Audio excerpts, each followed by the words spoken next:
ሰላም ለቻናሌ እንኳን ደህና መጣችሁ።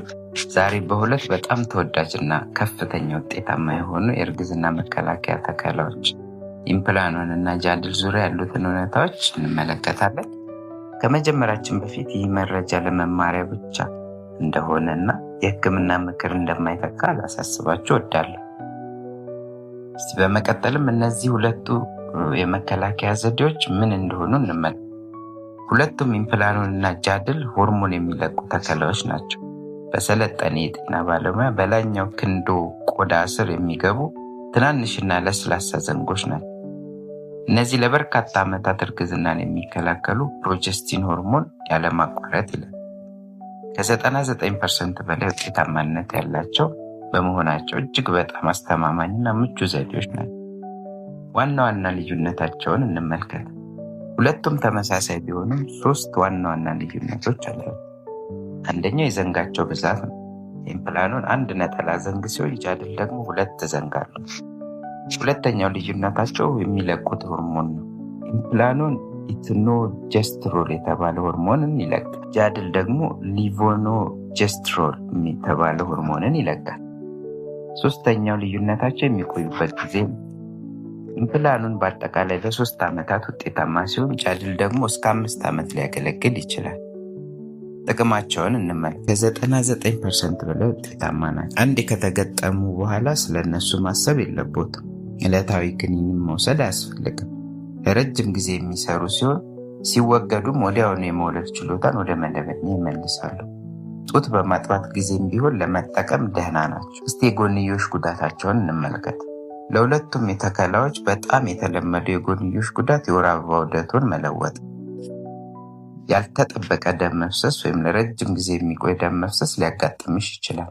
ሆኖም አንዳንድ ጥናቶችና ተጠቃሚዎች ጃድል ከኢምፕላኖን ጋር ሲነጻጸር በተለይም ከመጀመሪያው ዓመት በኋላ የተሻለ የደም መፍሰስ ሁኔታ ወይም አጠቃላይ አነስተኛ የሆርሞን የጎንዮሽ ጉዳት ሊኖረው እንደሚችል ይጠቁማሉ። ለአብዛኞቹ ሴቶች የወር አበባ በጣም ይቀንሳል ወይም ሙሉ በሙሉ ይቆማል።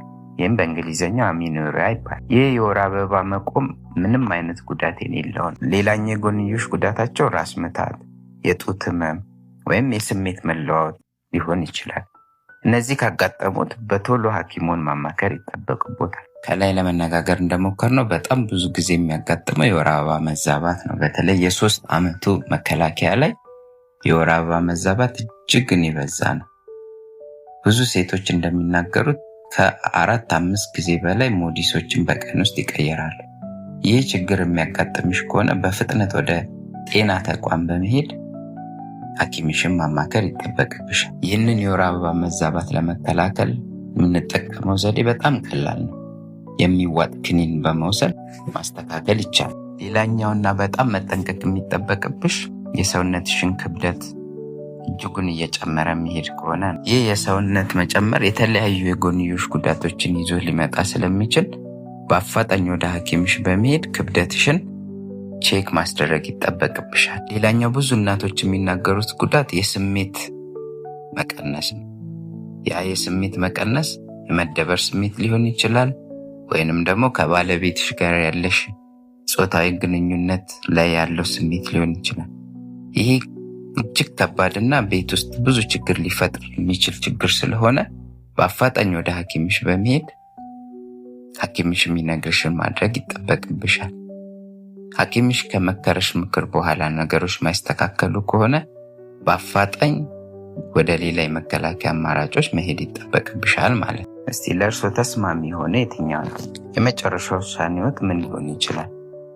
በኢምፕላኖን 3 ዓመታት እና በጃድል 5 ዓመታት መካከል ያለው ምርጫ በዋናነት እርግዝናን ለማዘግየት በሚፈልጉበት ጊዜ ርዝመት ላይ ተመሰረተ ነው። ነገር ግን የጎንዮሽ ጉዳት መገለጫውም ወሳኝ ነው። ስለ የወር አበባ መዛባት የሚያሳስብሽ ከሆነ ጃድል ትንሽ አነስ ያለ የመረበሽ መጠን ስላለው ከሐኪምሽ ጋር በመወያየት መውሰድ ተገቢ ሊሆን ይችላል። የአጭር ጊዜ ማርገዝ ፕላን ከሆነ ደግሞ ያለሽ ኢምፕላኖንን መውሰድ ይመረጣል።